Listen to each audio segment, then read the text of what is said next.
Amigos que gostam de conversar em tempos interessantes, incertos, implacáveis. Com o futuro suspenso e o passado cada dia mais distante, estamos aqui estacionados na condição humana e na tentativa de fazer uma nova vida funcionar. Cada dia é um passeio na neblina e os elefantes estão soltos. Não usamos nomes, porque somos nós e somos ninguém. O que importa é a conversa e a vontade de gerar alguma luz.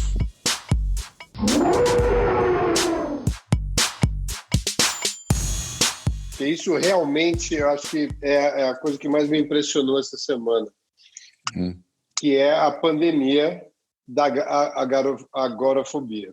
Está tendo, é? Eu não percebi. Está tendo, ela é muito forte. É forte dentro das casas, é dentro dos escritórios. As dissidências são maciças entre funcionários, entre familiares. É aquela história, não existe uma unanimidade de percepção de medo, né? Não tem como ser. Não tem decreto que diga isso. Não tem como ser. As pessoas, em 3 meses, elas foram desenvolvendo seus próprios protocolos, né? Que elas acham seguro. E não tem como você, nesse momento, dizer, olha, a partir de agora, nós entendemos que São Paulo está verde, portanto, vamos abrir. Acabou. Não tem como você explicar para cada uma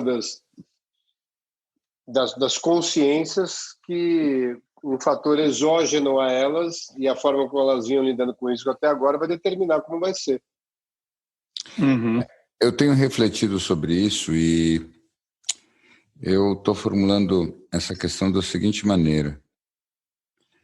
Talvez quando nós estamos circundados e imersos na neblina, a grande aposta e a aposta mais importante não é o que fazer, mas é quando a neblina vai se dissipar. Porque... Pode falar, Gol. Pode falar. Olha, eu iria para um lado... Eu não apostaria nesse quando em hipótese nenhuma. Não, eu reforçaria a ideia de trabalhar na sua lanterna para enxergar melhor a neblina. Veja, o que eu quero dizer com isso é a aposta que você tem que fazer é qual é o risco que você corre. Isso é a mesma coisa de dizer que a neblina para você dissipou. Eu nem acho que existe a mesma neblina para todo mundo. O meu ponto todo é que nós estamos nos encaminhando para um momento em que a vida está se desnudando como aposta. E você tem que apostar o tempo todo. E a pergunta única que interessa é como você faz as suas apostas? Mas deixa eu te fazer uma pergunta anterior a essa. Que eu acho que é muito pertinente, não a pergunta em si, mas a ideia é se discutir qual é a capacidade do cérebro de não chegar a uma fatiga relevante na medida de que você tem que tomar hoje um número de decisões e fazer um número de escolhas infinitamente superiores às que você normalmente faz. Ou que você vem... Como é que você liga com essa fatiga? Porque isso é o que as pessoas estão vivendo hoje. O fato de algumas pessoas realmente optarem por não sair é porque elas se sentem em determinado momento exaustas no meio do dia da quantidade de decisões de risco ou decisões em relação a si e às pessoas próximas, e é completamente exaustivo. É um processo que o cérebro tem um limite de, a partir de um momento, quantas dessas decisões realmente são fundamentadas. Claro, perfeito. Inclusive, eu acho que tem um nome, tem uma nomenclatura para isso que chama-se choice fatigue, não é uma coisa assim? Sim. Ego depletion, né? Sim. Mas vejam, isso é verdade e isso, ao mesmo tempo, é fascinante e maravilhoso. Porque quando nós paramos para pensar, toda aquela segurança e estabilidade que nos permitia viver como se nós não tivéssemos que fazer isso, é justamente tudo aquilo que era preciso combater. O que era preciso combater era a sensação de que a realidade é alguma coisa estável, segura, fixa, que existe, pré-existente a você, e que te acolhe e que te suporta e que vai te levar a um bom caminho sem que você precise pensar sobre ela. Isso não está acontecendo. Para mim, claramente, isso é o maravilhoso. Cansa? É lógico que cansa. Uhum. A metáfora que eu dou para vocês é: imagine que o piloto automático quebrou. E agora você tem que pilotar o teu avião até o aeroporto. E é exatamente isso que você tem que fazer. Durante horas, você tem que pensar como é que você vai fazer, porque se você largar o manche, o avião vai sair de controle. Claro, é cansativo? Sim, mas é muito mais intenso se você aceita o convite, se você enfrenta o desafio. Mas sim. Mas eu acho que o desafio é outro. Qual?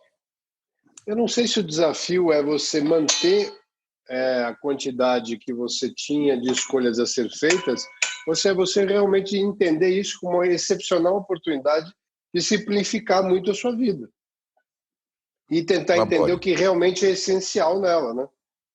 Mas eu não acho que essas duas coisas são excludentes. Para mim, o ponto importante é quando você escolhe o que você tem que fazer, ou o que você vai fazer, a cada escolha que você faz, você tem implicações de verdade. E essas implicações são ótimas. E aquilo que você está chamando de agorafobia, na verdade, são as pessoas que têm muita dificuldade de assumirem as responsabilidades de suas escolhas. Eu conheço muitas pessoas maravilhosas que têm essa dificuldade. E algumas pessoas já entraram comigo em conversas muito profundas, até mesmo metafísicas, em que elas confessaram para mim que elas não perdoam Deus pelo fato de que elas têm que tomar decisões sem saber as consequências das decisões e arcarem com as responsabilidades dessas consequências. E isso é um problema da existência humana, da condição humana. Ou seja, você tem que decidir, você vai ter que arcar com o que acontece, mesmo quando você não sabe. Aliás, vocês me permitam, isso é a chave e o gênio da tragédia grega. Já pararam para pensar o que é tragédia grega? Não faz essa cara não, vale a pena. A tragédia grega é aquilo que os gregos inventaram para descrever o seguinte cenário. O herói toma decisões e ele acha que ele é livre. Quando depois ele vai descobrir, era o destino dele tomar aquelas decisões. Então, na verdade, ele não tinha nenhuma escolha.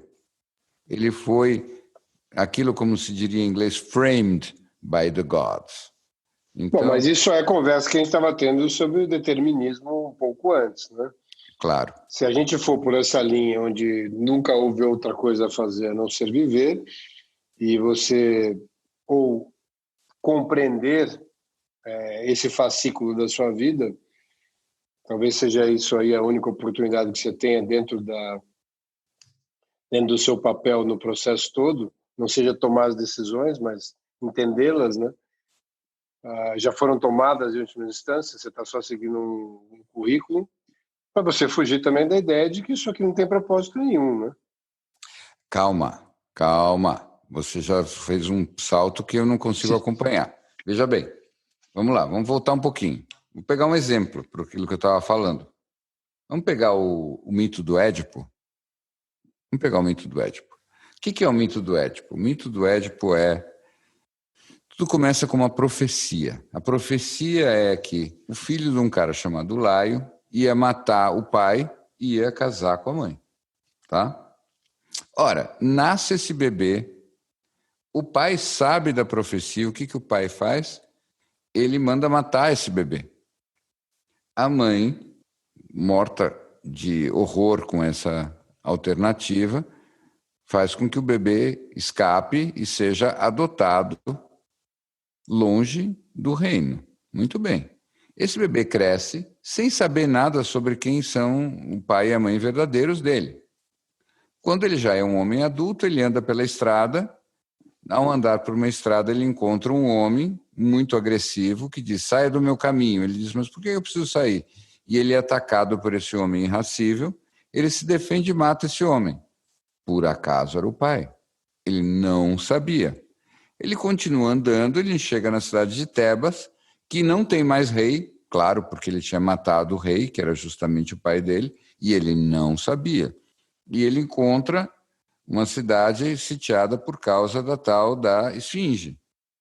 Ele vai lá e ele mata a charada da esfinge, que também é muito interessante. Qualquer hora, se me perguntarem, muitas vezes eu vou contar sobre a charada da esfinge, senão não vou falar sobre isso. Fato é que ele mata a esfinge e então a cidade de Tebas resolve que ele tem que ser o novo rei e, portanto, casar com a rainha, que por acaso é a mãe dele. Ele também não sabia. Então o ponto todo é, na verdadeira tragédia grega, você acha que você está fazendo aquilo que você escolheu fazer e você não sabe que você era um joguete o tempo todo. Porém, qual é o gênio da tragédia? Apesar de você não ter escolha, você assume a responsabilidade por aquilo que é o teu destino. Hoje em dia, as pessoas têm um tamanho horror dessa consciência trágica que elas funcionam ao contrário. Elas são muito livres, não tem nenhuma espécie de profecia ou maldição em cima delas, e elas, no entanto, não querem nem sequer assumir as responsabilidades pelas poucas escolhas que elas fazem. Então, as pessoas hoje em dia são antitrágicas. Elas têm que assumir um pouco mais a tragicidade da vida. A tragicidade da vida é: eu escolho fazer isso, eu escolho fazer aquilo, haverá consequências que eu não sei quais são, mas sejam quais forem as consequências, eu as aceito, eu as abraço. Isso é o gênio da antiguidade. Percebo que as pessoas hoje em dia, elas têm uma ideia de que elas são infinitamente mais livres. Nós poderíamos, com o que a gente já tem de consciência, ser mais livre, mas eu acho que é exatamente isso, né? A gente entrega essa liberdade, porque na real a gente não sabe o que fazer com ela. Ontem eu estava vendo uma entrevista com Jordan Peterson e ele estava perguntando, uma mulher não muito simpática estava perguntando para ele, mas por que você acha que você faz sucesso? E ele deu uma resposta que merece ser repetida aqui. Ele disse, porque nos últimos 50 anos nós discutimos um monte de coisas e elas são superficiais. Durante 50 anos nós não discutimos responsabilidade e significado, e como essas duas coisas estão juntas. E é sobre isso que eu falo. Uau. Uma boa resposta. Excelente resposta. Não sei se vocês chegaram a ver a entrevista que ele deu para a filha dele contando aí dos problemas que ele teve. Eu fiquei muito impressionado. Falando do vício dele em benzodiazepina, que basicamente eu fui descobrir que é o Lexotan, né? Frontal. Frontal. Especificamente. E eu fiquei muito assustado quando a história dele, o que aconteceu com ele, onde ele foi parar. Ele está na Sérvia agora, numa clínica de um médico que é anestesiologista, que é o primeiro cara que está funcionando o tratamento. Depois dele ficar em coma na Rússia por 9 dias, num tratamento de rehab que você fica desacordado para o seu corpo, para você não ter as reações. Olha, mas muito é engraçado. Impressionante. É porque o cold turkey, né, desse processo, ou seja, a parte de afastamento é de uma violência. Eu não sei exatamente qual era o volume que ele consumia, mas eu tenho a impressão que uma pessoa que tinha o nível de atividade mental que ele tinha, e ele experimentou até alguns tipos de dieta que fossem que ele considerou dietas ansiolíticas, né? Uhum. Que inclusive acho que foi a filha dele que foi pesquisar, implementou na vida dele, mas a verdade é que o nível de atividade mental que ele tinha e o que ele deve ter tido passar em relação ao afastamento, tem muito poucas clínicas no mundo treinadas para ajudar as pessoas a saírem de uma das drogas mais acessíveis e mais presentes, que são esses barbitúricos, né? Os ansiolíticos clássicos, os Rivotril, Frontal, etc. E os tratamentos que estão vindo mais eficientes, por incrível que pareça, são das drogas taxadas como psicotrópicos, que é a psilocibina e bogaína, né? E até DMT em alguns casos. Até que DMT. É o princípio ativo da ayahuasca. Sem dúvida, isso que você falou é também o que eu sei, mas sobre esse assunto específico do Jordan Peterson, eu gostaria de dizer algumas coisas. É interessante como... Eu dei uma olhada, eu não vi tudo em detalhes, mas eu acho que ele foi muito ingênuo É interessante o que ele conta. Eu acho que esse é um ponto muito interessante, que na entrevista dá a entender mesmo que ele foi muito ingênuo. Dá essa impressão que ele foi muito ingênuo, e é muito interessante, uma coisa que eu sempre sinto, e é interessante de compartilhar isso. Nós aqui no Brasil, nós somos obviamente terceiro-mundistas, e eu queria falar um momentinho, fazer uma ode ao terceiro-mundismo. A ode ao terceiro-mundismo não existe nenhuma estrutura realmente confiável por aqui. E por causa disso, quando você é minimamente inteligente, você sai fazendo suas próprias pesquisas e conversando e perguntando e tudo mais. E o resultado disso é que você não fica com uma informação vinda de uma autoridade. Você conversa com várias autoridades, você se torna uma pessoa, digamos assim, treinada nos meandros das coisas. Por que eu estou dizendo isso? Porque o Jordan Peterson contou o seguinte: ele, que é suponho, bom terapeuta e um grande professor universitário, ele recebeu uma prescrição de tomar frontal, e não era uma dose alta de frontal, tá? Era uma dose relativamente baixa. Não é uma dose como eu já vi por aí. Mas ele considerou que, bom, se o médico disse para tomar e não disse por quanto tempo ele podia tomar, ele podia ficar tomando. Ele ficou tomando assim por anos. Bom, ao sul do Equador, só gente que está disposta a viver a vida perigosamente faz isso. E ele fez com a maior tranquilidade porque o médico não disse para ele que ele tinha que parar. Bom, todo mundo ao sul do Equador que é minimamente formado sabe que você toma desse jeito durante 1 mês, 2, 3. Você não fica durante 3 anos tomando daquilo ininterruptamente. Vejam bem, não porque se você fizer isso, algo de muito terrível vai te acontecer. Na verdade, as sequelas disso se dão depois de algumas décadas, em geral. Mas por quê? Se você está fazendo isso durante anos, é melhor você parar e pensar se vale a pena tirar. Talvez seja melhor continuar assim. Então, ele foi duplamente ingênuo. Primeiro, ele ficou tomando isso durante anos, sem parar para pensar, e depois ele resolveu tirar do nada, porque ele disse chega. Ou seja, ele realmente foi duplamente ingênuo e se meteu em encrencas sérias. E é muito interessante, porque ele é o cara que está pregando a volta do patriarcado, né? Ele é o cara que está revendo algumas coisas de significado importante para a sociedade, concordando ou não. Ele é um cara cuja essa ingenuidade a gente não combina com essa figura dele. Mas uma das coisas que ele falou que eu achei interessante, que ele teve uma reação que parecia que ele estava sendo espetado todo o tempo. Essa reação que fez com que ele procurasse ajuda. E seguindo nessa ideia da ingenuidade dele, que eu fiquei mais impressionado é que quem correu atrás de médicos e pessoas para curá-lo foi a filha dele e o marido da filha, que é um russo. Eles acabaram na Rússia e na Sérvia. E eles foram muito criticados por isso. Eu achei muito interessante a defesa deles, que eles falaram que eles não encontraram na América do Norte nenhuma clínica que pudesse ajudá-los nessa questão, e por isso que eles foram acabar lá do outro lado do mundo. Mas você quer saber? Posso fazer um momento de análise, com todo respeito a esse cara que eu admiro em muitas coisas, eu acho que ele está fazendo uma grande contribuição ao mundo. Então você fez esse comentário. Snow, deixa eu acrescentar o seguinte. Você sabe como é o nome da filha dele? O nome da filha dele é Mikhaila. Já é um nome russo.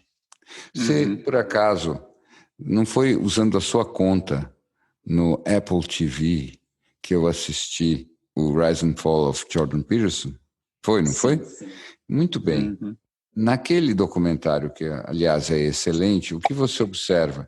Que o ilustríssimo professor da Universidade de Toronto tem a casa repleta de quadros gigantes do realismo comunista, stalinista, soviético.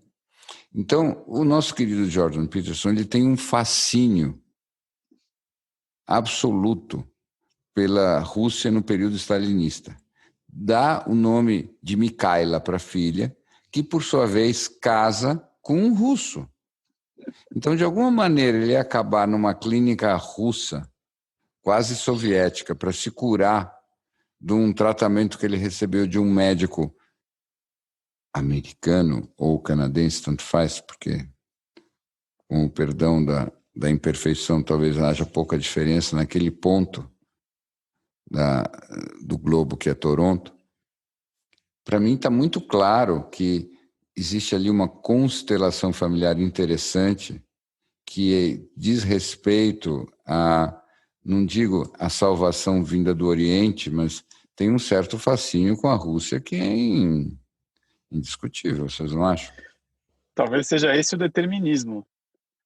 A filha dele contando que eles estavam lá num lugar, numa clínica para pacientes terminais a 2 horas de Moscou, e o médico virava para ela e falava: vocês trouxeram ele para morrer aqui. Tem uma viagem para mim ali bem clara. Agora, eu estou preocupado com o Gol, que ele está em silêncio, mutado no microfone dele. Eu acho que ele está desprezando toda essa nossa reflexão e nossa conversa. Não, de forma nenhuma, não estou desprezando, só estou... acho que o tema, além do... Para mim, a parte mais interessante não é o alter ego do Jordan Peterson nessa história, onde o subconsciente dele quer levá-lo. Eu acho que é muito mais interessante como é vista essa questão de quem está dopando o mundo e quem está tentando curá-lo, né?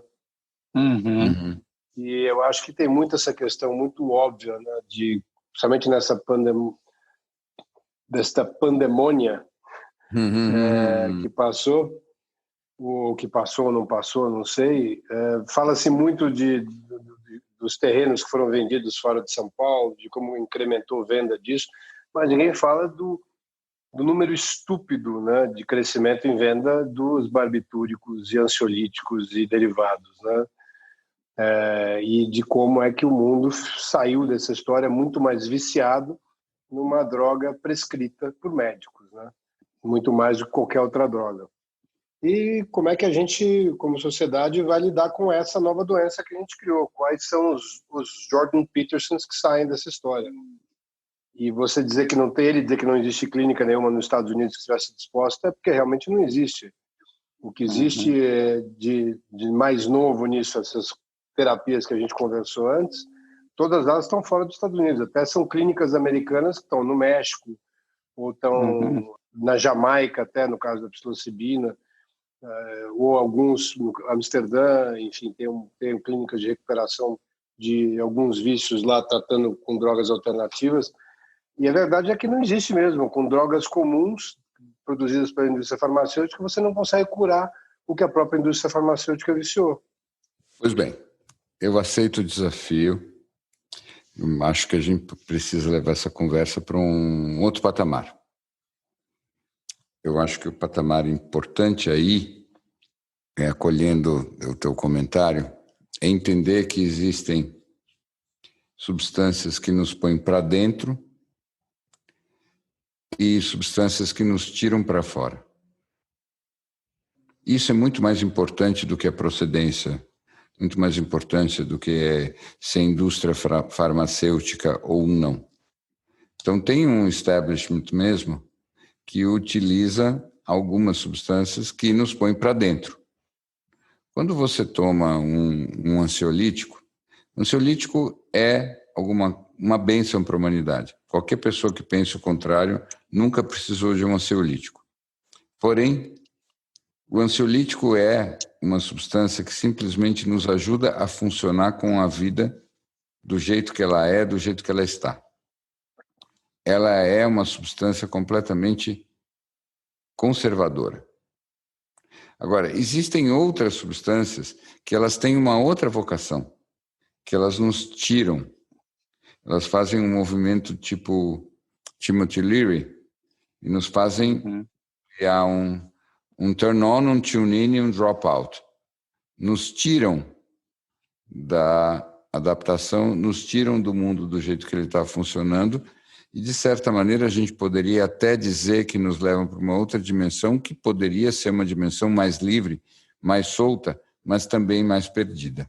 Então, nós estamos falando de substâncias que vão em direções diferentes.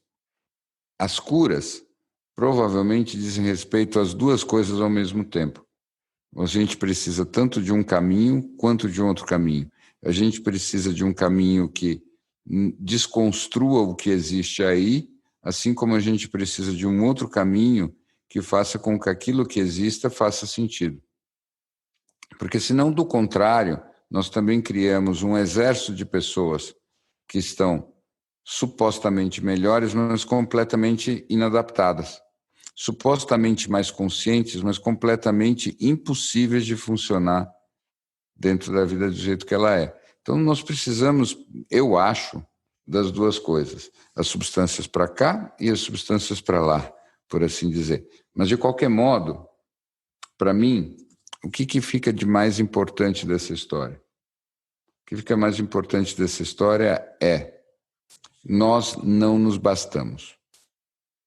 Tá? Você estava comentando a respeito dessa crise toda que nós estamos vivendo e como aumentou o consumo disso e daquilo. E por que aumentou o consumo disso e daquilo? Porque, em geral, nós temos dificuldade de nos bancarmos com aquilo que nós já temos. Nós todos tivemos uma vivência de perda de liberdade, de opções e tudo mais. E, sobretudo, como diz o próprio introito dos elefantes, nós temos uma perda da percepção de futuro. As pessoas estão sentindo assim que o futuro, cadê o futuro? E o resultado disso é que as pessoas estão se drogando mais por falta de futuro. Vocês não acham? Sem dúvida.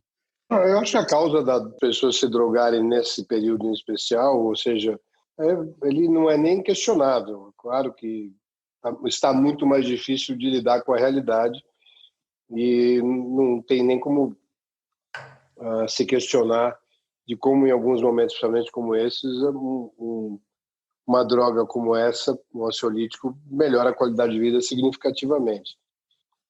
Só que, como o próprio Jordan Peterson disse, raramente o médico avisa qual é o período que você pode tomar isso, né? E uma vez que você experimenta aquele estado, é muito difícil de você tomar essa decisão muito tão assertiva de abrir mão dessa qualidade de vida para viver um período que seja curto de dor para poder abrir mão dessa ferramenta. E acho que a comunicação de como isso é feito, como chega para você, a forma como você deve entrar, o tempo que você vai permanecer e como você deve sair, não está em lugar nenhum.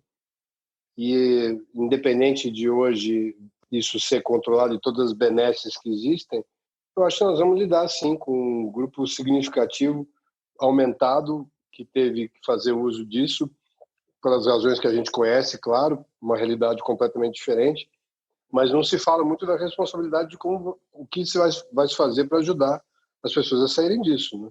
Aí que eu fiz a ironia a respeito do terceiro mundo, porque eu nunca trabalhei com nenhum psiquiatra que tivesse dito assim: pode tomar barbitúricos mais de um mês sem problema. Então, assim, o período de tempo que você toma de forma segura e até benéfica barbitúricos de forma todo dia é um mês. Depois você tem que começar a desmamar, como a gente diz. Se você não desmama depois de um mês, você corre o risco de desenvolver justamente isso. Claro que tem gente que nunca desmama. E aí a gente faz um cálculo de custo-benefício. Mas o que eu acho que justamente foi ingênuo e surpreendente foi que o médico do Jordan Peterson não disse isso para ele. E ele ficou durante anos tomando toda hora, achando que tudo bem, como se fosse uma espécie de omeprazol. Ou ele preferiu não ouvir? Precisaria dizer que, não sei, eu tenho a impressão de que estamos falando de um número relevante, eu não ousaria dizer que é a maioria das pessoas, mas é um número relevante de pessoas que consomem e que entendem que elas vão consumir não pelo tempo de descrição ou de descrição, mas muito mais pelo tempo de necessidade. Principalmente nessa pandemia agora, a gente tem que pensar na mistura desses remédios com o abuso de álcool, pessoas já conseguem comprar esses remédios, elas já se automedicam, que eu acho que é uma outra questão. A gente está falando aqui dos médicos que avisam ou não, mas eu acho que... E agora também, uma outra coisa grande que está acontecendo nessa pandemia é o aumento do uso de álcool e essas coisas misturadas. Isso sim também vai colaborar para essa outra pandemia de questões psicológicas aí, que eu sou leigo para poder falar, mas eu imagino que boa coisa não vai dar disso, né? Mas é aí que eu pergunto para vocês. Eu queria que vocês me ajudassem a especular o seguinte, uma pura especulação. Bom, todo mundo que está aqui, nós e mais todo mundo que nos ouve, nós somos descendentes de pessoas que viveram na Idade da Pedra. E depois na Antiguidade, depois em toda a história da humanidade. Muito bem. Vamos voltar lá para trás, para uma época em que, sei lá, nossos antepassados que estavam vivendo lá uma situação difícil na Idade da Pedra. Como é que eles lidavam com isso? Por que nós sempre precisamos tomar alguma coisa ou fazer alguma coisa para aguentar a pressão do que está acontecendo? O que vocês acham que está por trás disso? Eu acho que você podia... Isso é um tema que o Sadhguru ele debate extensivamente, né? Que foi a velocidade que o cérebro humano ele não fez, o update na velocidade do desenvolvimento da espécie. E você acha, então, que quando de repente tinha uma peste acontecendo na comunidade lá dos caras que viviam, sei lá, 5.000 anos atrás? Eu penso que tinha uma visão menos científica e mais crédula, né? Eu acho que eles acreditavam que a peste era um demônio do mal. Na Idade da Caverna devia ser uma coisa mágica que acontecia. Na época da peste negra as pessoas achavam que eram espíritos e alguma coisa que estava acontecendo ali. Eu acho que eles lidavam com uma crença absoluta de que, acho que era apenas a fé, também uma entrega, assim, e talvez até uma expectativa da vida. Ninguém tinha uma expectativa tão boa da vida, né? Não era expectativa de vida, mas uma expectativa da vida, o que eu acho que no nosso caso a gente espera demais. Você não acha, Snow, que tinha uma percepção de controle menor e que a gente tem uma sensação, enfim, por ter talvez mais ferramentas, de que a gente tem a necessidade de controlar mais? Eles tinham talvez por absoluta falta de opção, uma entrega maior? Maravilhoso, maravilhoso. É por isso que eu gosto de conversar com vocês dois. Vocês dois falaram aquilo que eu queria ouvir. Vocês disseram o seguinte: olhem só, primeira coisa, que os antigos, eles conseguiam olhar para uma catástrofe, uma tragédia, construir uma história de significado para isso. E você, Go, disse o seguinte, que paradoxalmente, quanto menos sensação de controle a gente tem, mais estimulado a gente está a criar uma história de significado. Quanto mais controle a gente tem, menos significado a gente tem.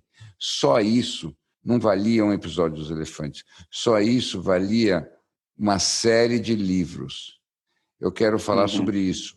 Quanto mais controle você acha que tem, menos significado a tua vida faz para você.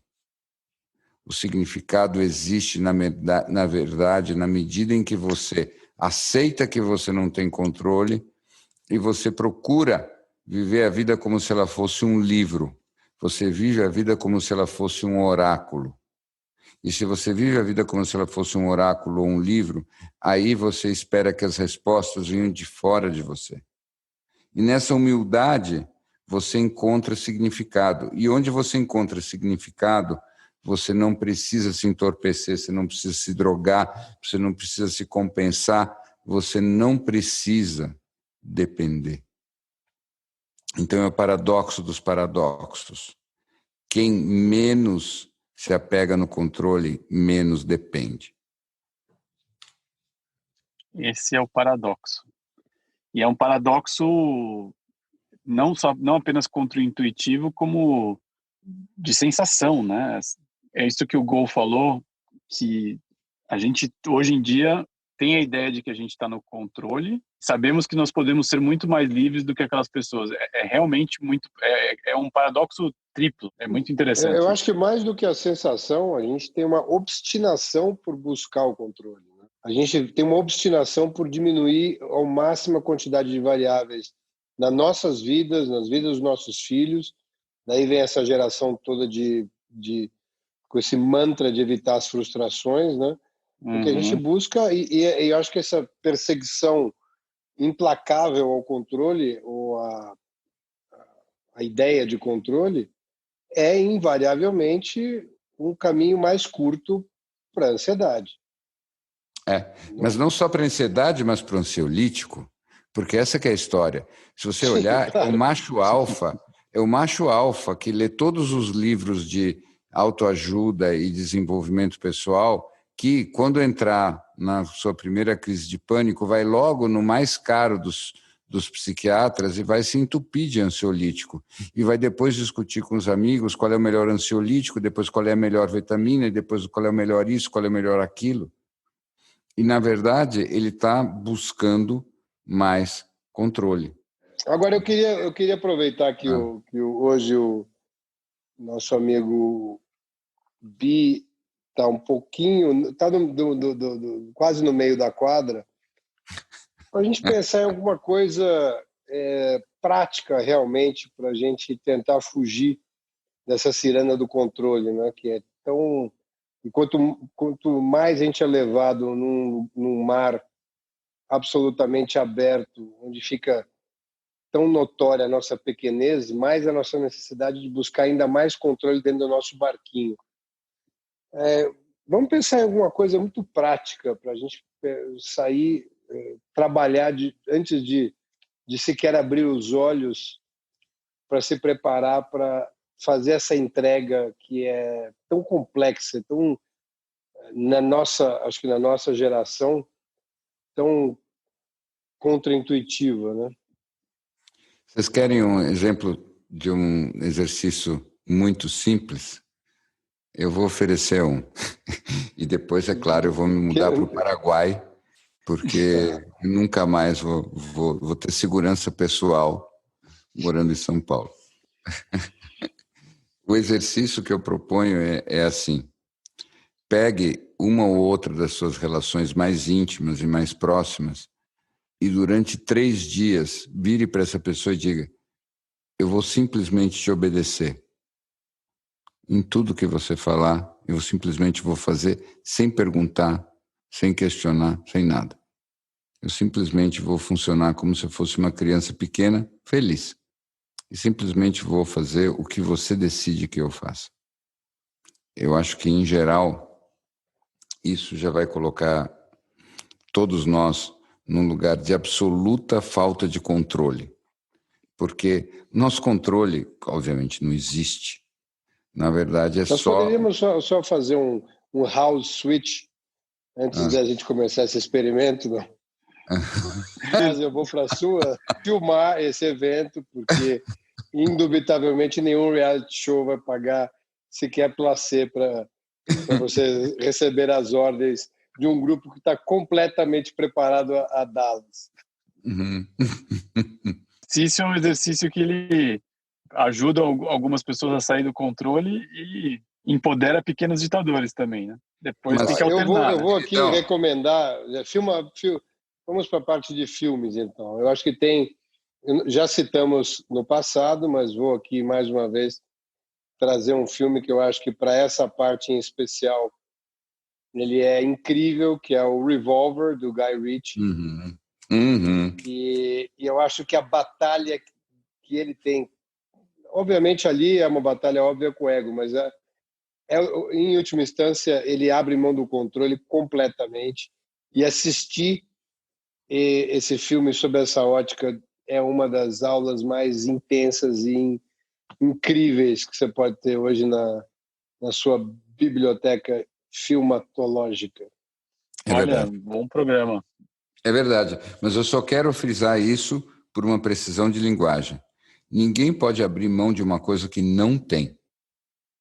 Tudo que nós temos é uma postura de preservação da nossa identidade perante as pessoas que a gente ama. É só isso que a gente tem. O resto é só miragem. Então, perante todas as relações que são importantes e significativas para nós, a gente está só dizendo, nós somos assim, eu acho isso, eu acho aquilo. E o resto tudo é decorrência. Quando você pega aquela pessoa extremamente ambiciosa, que está lá ganhando zilhões todo ano, e ela precisa ganhar mais do que o adversário no mercado e não sei mais o quê, ele está só dizendo, tá vendo, mamãe, você tinha razão, ou não. Tá vendo, pai? Eu vou mostrar para você. Então, essas coisas é que realmente estão na base dessas fantasias de controle. E não há controle nenhum. O resto é só o destino, o grande carrossel dos deuses girando aí e algumas pessoas tendo resultados que elas acreditam que vêm realmente da capacidade delas. E é por causa disso que se vendem milhões de livros de autoajuda. Queria seguir uma derivada seguinte dessa ideia do controle. Porque eu, que sou um pouco mais leigo, a ideia do controle também não era só paradoxal na ideia do significado, mas ela é paradoxal na operacionalidade da vida. Toda vez me pego nesse paradoxo do abrir mão do controle e seguir para frente. Que muitas vezes o controlar é você brigar por algum resultado, algum outcome que te interesse, que é a ideia de você conseguir controlar o resultado. O que eu entendo da vida em sociedade que a gente vive hoje, que se você não colocar muita energia e muita intencionalidade, é impossível que você consiga qualquer resultado. Mas ao você colocar essa energia e ao você colocar esse resultado, você está controlando uma ideia de futuro. Não. Então, mas é exatamente isso. Esse é o ponto, esse lugar. Esse é o ponto. Você precisa concentrar a tua energia, você precisa ter foco, você precisa ter intencionalidade, você precisa ter mira, você precisa se lançar e se arriscar. Mas não existe uma relação direta entre aquilo que você faz e o resultado que você vai ter. Existe uma correlação. Você tem que fazer a sua parte, porque se você não fizer a sua parte, a maior parte das vezes não vai dar certo. Mas depois que você fizer a sua parte, tem um imponderável que não está na tua mão. Sim. E esse é o lugar onde a nossa cultura é muito cruel, porque ela tende a dizer que se você não tiver o resultado que você espera, é porque você não fez o suficiente. E as coisas não são tão simples assim. Você fazer a sua parte é um pré-requisito em geral. Mas isso não significa que ela vai levar ao resultado. E é por isso que eu digo que a vida é uma aposta. Mas você tem que fazer a aposta bem feita. Se você fizer a aposta mal feita, em 15 minutos você sai do cassino sem nada nas mãos. Sendo jogado pelos capangas.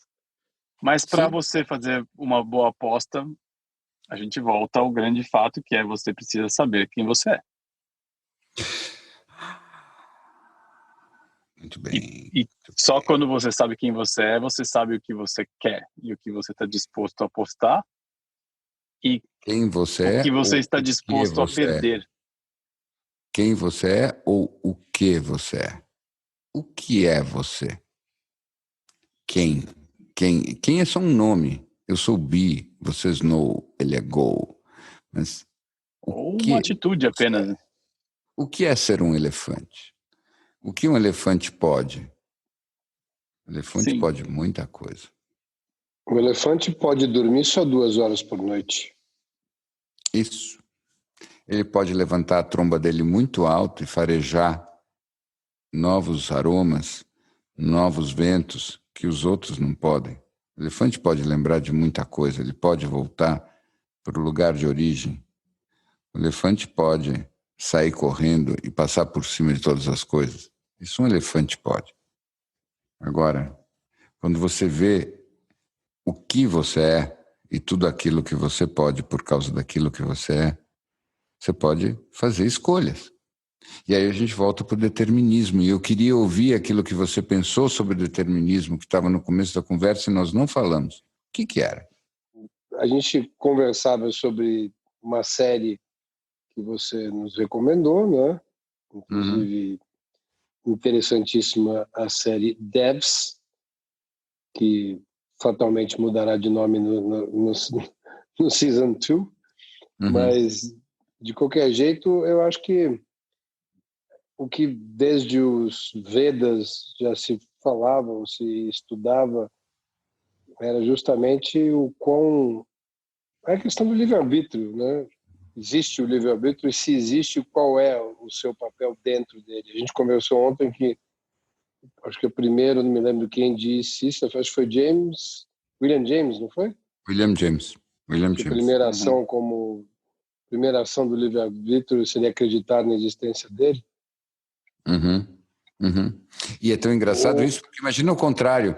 A minha primeira escolha com o livre-arbítrio é escolher que o livre-arbítrio não existe. Exato.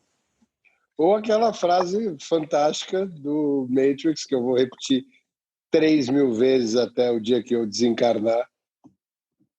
Vou ter que fazer a voz especial, inclusive, que diz: você não veio aqui para escolher.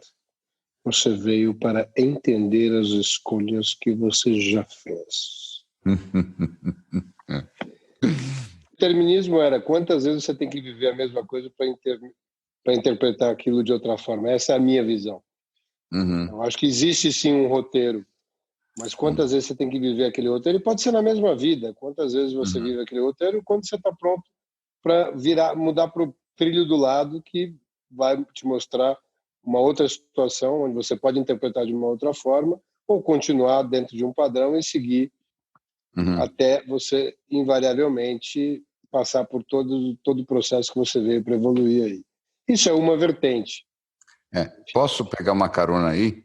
E eu vou contar para você uma leitura que eu tenho, talvez um pouco radical dessa história, mas que eu acho que se inscreve bem no momento. Eu tenho cá comigo a impressão de que um dos aspectos mais interessantes do que nós estamos vivendo é a introdução do tema da morte no cotidiano. Me parece quase vergonhoso a gente ter que lembrar disso, mas as pessoas morrem, nós inclusive. E nós tratamos isso como se fosse uma coisa tão pouco fashionable, tão pouco elegante, que é melhor a gente não mencionar.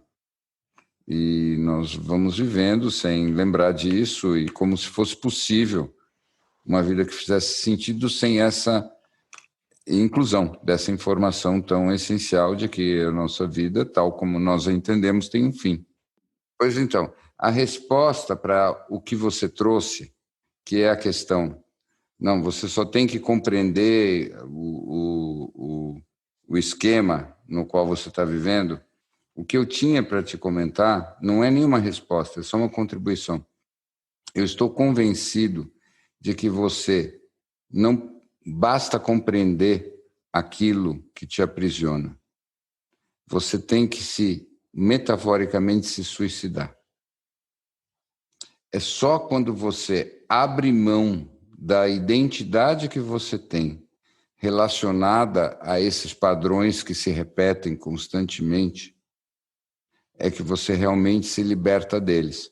E isso tem tudo a ver com a série Devs. Existem vários mecanismos repetitivos no nosso destino, que a nossa liberdade em relação a eles é, simbólica e metaforicamente, matar a nossa identidade e criar uma identidade nova. E o que eu acho é, como nós estamos de novo acessando essa realidade da morte, nós estamos de novo podendo assimilar o fato de que a morte pode existir num sentido simbólico. Nós tínhamos perdido a morte simbólica, porque nós perdemos a morte real. E a morte simbólica é, eu não quero mais funcionar assim. Eu vou funcionar de outro jeito. Mesmo que eu tenha que mudar meu nome, mesmo que eu tenha que mudar minha identidade, mesmo que eu tenha que mudar meu centro de referência. Eu faço isso porque eu quero ter um destino novo. E essa é a liberdade maior. A liberdade maior que a gente pode ter, eu chamaria de a liberdade de você poder morrer em vida. Gostaram? Bom, eu sou obrigado a tentar trazer o que você está falando por uma ação prática, para ver se a gente consegue... Claro, por favor. Me ajuda aí. Porque, sim, fundamentalmente, eu não tenho dúvida nenhuma que esse é um desejo que muitos de nós temos, que é quase que enterrar uma identidade antiga com alguma esperança de que exista uma nova que não a reconheça. Isso. Me faz lembrar até de um filme, acho que a gente comentou sobre ele aqui um tempo atrás, The Guitar, não sei se se a tradução seria a guitarra ou violão, ou seja o que for, depois eu procuro, que conta a história de uma moça que é diagnosticada com um tipo, acho que metastático de câncer e é dado a ela pouco tempo de vida, e ela tem, junto com essa notícia, no mesmo dia, a notícia de que ela perde o emprego e perde o namorado. E ela resolve, basicamente, viver, naquele pouco período de tempo que ela tem, tudo que ela sempre sonhou viver, e absolutamente sem nenhum receio, sem medo nenhum de nada, porque os dias dela realmente tinham sido anunciados como próximos ao fim, aí tinha 1 ou 2 meses de vida, não me lembro agora. Ela olha quanto ela tem na conta bancária e faz uma conta e diz: bom, eu vou viver essa vida, talvez esse personagem que eu sempre sonhei, nunca tive coragem de viver. E, sem querer contar o final do filme, já dando spoiler, quando ela vai, depois de um tempo, voltar ao médico, o câncer não a reconhece mais. E ela é curada porque realmente aquela identidade morreu, e com aquela morreu Sim. A doença. Sim, sim. E eu acho que tem um pouco dessa vontade em todos nós, e acho que talvez essa pressão tão grande também querer matar essa identidade e ficar tão revoltado com a gente quando a gente tem a impressão de que não está conseguindo fazer esse movimento, né? E a gente discutiu como isso também é tão doloroso e tão contraproducente, né? Quando a gente se coloca nesse lugar de achar que não está indo para lugar nenhum, porque não morreu completamente a identidade antiga. Então, de uma maneira prática, o que a gente pode fazer? Você deu um truque que eu achei interessantíssimo, né? Você mudar, a partir de hoje eu vou receber ordens, mas vamos pensar em alguma coisa razoável. Como é que você pode fazer um fake it until you make it num processo desse? Ou seja, eu vou fingir até que passe a ser verdade isso. Olha, eu acho que a grande palavra é você fazer desconstrução de você mesmo, né? O grande termo é esse. Como é que você faz isso? Lição muito simples. Você pega um papel, uma caneta e um momento da noite em que você está completamente só, e você tenta fazer uma lista daquelas coisas que você acha, sem muita sofisticação, que mais te caracterizam. Comportamentos, escolhas, coisas que você ama e coisas que você tem absoluta aversão. Depois que você tem sobre essa lista... você mesmo. Sobre você mesmo, claro, expressões de você. Características da tua personalidade. Características, mas mais do que características no sentido abstrato, do tipo, eu sou uma pessoa generosa, é mais coisas do tipo assim, eu odeio couve-flor, eu amo aquilo, eu sempre faço aquilo, eu nunca faço aquilo outro. Coisas bem concretas, aquele tipo de coisa que o teu partner comenta que você é assim. E aí, depois que você tem essa lista, você faz um mantra, uma pequena prece, olha para aquela lista e se propõe a sistematicamente inverter cada um daqueles elementos. Mas veja bem, aí você falou uma coisa que me confundiu um pouco. Por favor. Uma coisa que o teu partner diz que você faz é uma percepção dele a seu respeito. Não, mais ou menos, aquele tipo de coisa do tipo assim, você sabe que ele não suporta... Você tem que acreditar que aquilo seja verdade. Não, estou partindo do pressuposto que é verdade mesmo. Então esquece a história do partner. Partner não é importante. Assim, você sabe que você não suporta ovos fritos em que a gema fica para baixo. Você só aceita ovos fritos que a gema esteja para cima. Você sabe que você gosta de manhã acordar e ter o teu bulletproof coffee daquele jeito, e que você, se não fizer o teu exercício até as 11h45 da manhã, você não vai fazer mais e o teu dia vai ficar de mau humor. Todas essas coisas. que são características que você desenvolveu e que você nem sabe explicar, mas você se apoia nelas como se elas fossem o teu autorretrato. Podem ser mais sérias ou menos sérias, não importa. Eu só pensei em exemplos bobos, mas isso não tem importância. O fato é, você faz a sua lista de coisas que caracterizam você muito. Então, se você quiser uma coisa menos sofisticada, porque parece que a gente é sempre muito sofisticado, se você é um corintiano fanático, por exemplo, você torce para o Corinthians, você bota isso na lista. Então é o seguinte, você vai no próximo jogo do Palmeiras e você vai torcer pelo Palmeiras loucamente. Isso é a morte.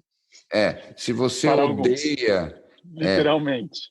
Se você odeia couve-flor, você vai comer o prato mais sofisticado de couve-flor que você puder. Se você ama uma coisa, você vai rejeitá-la. E assim por diante. E você vai usar a tua própria lista para se desconstruir. Isso é um exercício muito libertador e muito interessante. E essa é uma das maneiras pelas quais você morre, porque nós estamos falando de mortes simbólicas. E o maior problema é que as pessoas querem mudar, mas elas não querem abrir mão de si mesmas. Isso não existe. A mudança não é simplesmente se livrar das partes que você não gosta. Mudança é transformação. Mudança é você ir para alguma coisa que você não sabe o que é e acreditar que pode ser muito bom. E você sabe por que tem que poder ser muito bom? Porque só assim você tem liberdade. Se você não consegue acreditar que a mudança vai te levar a alguma coisa melhor, você está sempre preso em você mesmo. E eu encontro pessoas presas nelas mesmas o tempo todo. E, na verdade, elas estão pouco loucas. E é muito engraçado, porque nós temos a tendência, nossa cultura, a associar a loucura com o sofrimento. Mas eu acho, ao contrário, que nós somos muito pouco loucos. Nós queremos a sensatez. E a sensatez é só a conservação de nós mesmos. É o cálculo, a planilha, o barbitúrico, que faz com que nós suportemos a nossa identidade exatamente do jeito que ela é. E nós precisamos da paixão louca e livre de arriscarmos uma coisa completamente diferente, uma nova vida. Nosso pai e a nossa mãe nos deu uma vida e uma identidade. Mas depois que nós crescemos, nós somos livres para nos darmos outra vida e outra identidade. Nós podemos ser pais de nós mesmos. Mas quantos de nós aceitam esse desafio de verdade? Quantos de nós aproveitam o fato de que nós temos décadas e décadas e décadas para viver e vão se inventando ou reinventando várias vezes para explorar todas as possibilidades que a existência humana tem? Larry B. Aquele mesmo amigo que contou que a vida era rugby, ele me falou uma frase uma vez que é a seguinte: falou, a morte é algo muito importante para a gente chegar lá despreparado. É importante praticar. É importante praticar. Drop the mic and let's go. Let's go. Isso. Como é que é? Eu me perdi aqui. Repete para os não. Me veio um pensamento. A cocriação da realidade a partir do desenvolvimento da confiança, do trust, não é uma cocriação do outcome que você deseja. É a cocriação do outcome que é melhor para você. Sim, exatamente. Exatamente. Você não consegue criar a partir do desejo, você só consegue criar a partir de uma consciência superior que vem de você de um lugar que não é egóico. E é por isso... O que é aquele como é que chama? Ficou conhecido, o milagre, não é o milagre, é o... Esqueci, enfim. Que é a história de você... positive affirmations e não sei o que e tal. O The Secret. Coincidentemente, algumas das coisas que você vai desejar profundamente estavam no seu campo como necessárias para a sua vida. E por uma pura questão estatística, algumas dessas coisas vão se manifestar. Mas a verdade é que na entrega profunda vai se manifestar, sempre se manifestará o que é melhor para você, mas vai te dar a segurança e a certeza de que aquilo realmente é o melhor para você. E isso é muito mais fulfilling do que você ter alguma coisa que você desejou. Porque você ter o que você desejou só te coloca de volta na ciranda dos desejos. Sim. De Schopenhauer. Isso. Então, isso significa o quê? Que o importante na vida é você jogar o jogo com paixão, o máximo de intensidade e dane-se o resultado. Você precisa botar o máximo de intensidade no processo. O resultado, o que é o resultado? Se você estiver suficientemente intenso no teu processo, você não vai ter nem tempo de olhar para o resultado. Mas eu acho que eu não sei se eu iria nem nesse nível de intenção. Eu iria mais realmente no trust da certeza absoluta dessa força maior que respira, que energiza tudo que está à tua volta, que está presente em tudo que você vê, e essa inteligência maior, que realmente sabe que aquilo é o processo. E aquele é o processo que é melhor para você, independente de qualquer desejo. Então, eu acho que é muito mais o desenvolvimento da confiança do que ter qualquer desejo, seja ele qual for, até o desejo de não ter desejo. Eu concordo. Você está falando a mesma coisa na qual eu acredito. Essa intensidade do processo, ela não se dá a partir de uma intensidade do desejo. A intensidade do desejo sempre te leva a um apego ao resultado, a um apego ao objeto. Agora, o que você falou, não. É a verdadeira embriaguez mística, que não é do Campari, mas que é a embriaguez pelo invisível, que é a consciência que está por trás de tudo aquilo que gera a tua experiência de estar vivo. E no fundo, é a única certeza que você tem. Sim. É nessa hora que os elefantes se ajoelham para Meca. Never close your eyes anymore when I kiss your lips. And there's no tenderness like before in your fingertips. Go on. You're trying hard not to show it, baby. But baby, can't you see that I know you lost that long? Esses são os piores back vocals que eu já tive na minha banda, viu? E aí, pessoal, aqui um anúncio daqueles urgentes, tem potencial para mudar o mundo. Demorou, mas a gente está chegando no Instagram. A ideia é ter um canal que a gente possa trocar, bater papo, falar com os nossos amigos que agora já são do mundo inteiro, colocar umas novidades e alguns conteúdos diferentes. Passa por lá, segue a gente, manda uma mensagem, a gente adora receber feedbacks, sugestões, críticas e elogios. A gente ainda está aprendendo, versão beta total, mas com a ajuda de amigos a gente tem certeza que vai ficar super legal e vai ser o melhor lugar para a gente se encontrar para trocar ideia. E se você tiver qualquer dica, manda pra gente. A gente adora, inclusive esse anúncio aqui já é contribuição de uma amiga nossa de lá.